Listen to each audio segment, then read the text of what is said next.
question I'd ask you, though, is, you don't know who's coming into necessarily this next administration and how they're going to feel about Bitcoin and cryptocurrencies. Are you getting any kind of feedback from that transition team yet?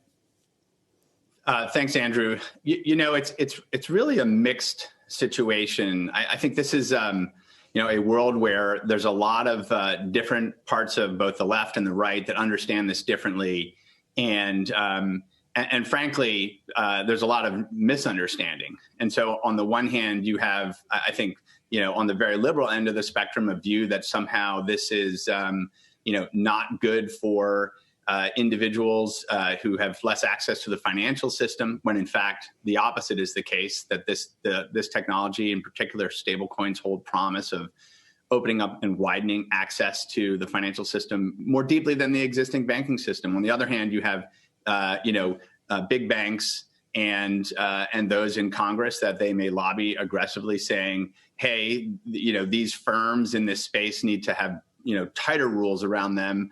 They can't be allowed to have less strict rules like companies like PayPal and Square and certainly crypto firms have.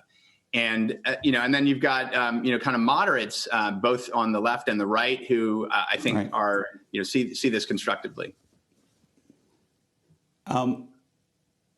Let me just ask you about stable coins, and I still wish you'd just tell me real quick. Actually, let's do it in 30 seconds. The Biden administration, do you believe that they are going to be positively predisposed to cryptocurrency and making it broader, or going to more tightly regulate it, just straight up and down?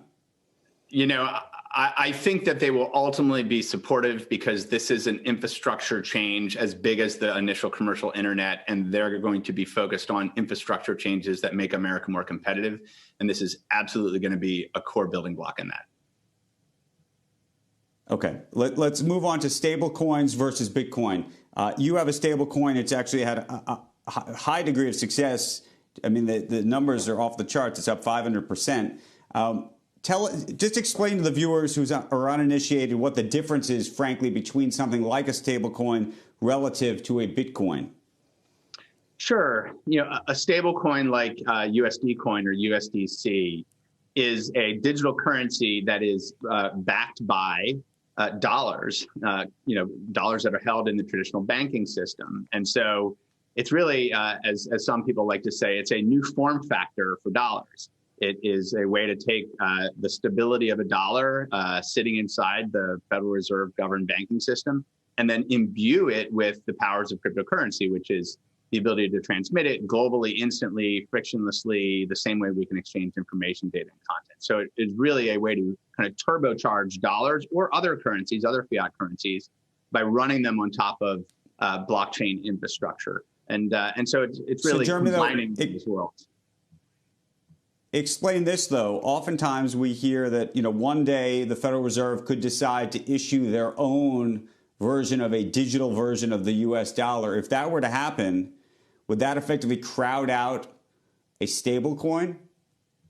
Well, I think right now, whether it's the Federal Reserve or the European Central Bank or central banks around the world, there's obviously a lot of interest in this topic. There's a lot of research around central bank digital currencies. But the reality is that right now, leading companies in the private sector, whether it's out of the crypto industry, such as Circle and Coinbase, or major firms like Visa or major internet technology firms, are racing ahead to implement stablecoins as a new fundamental innovation in how money moves around the world.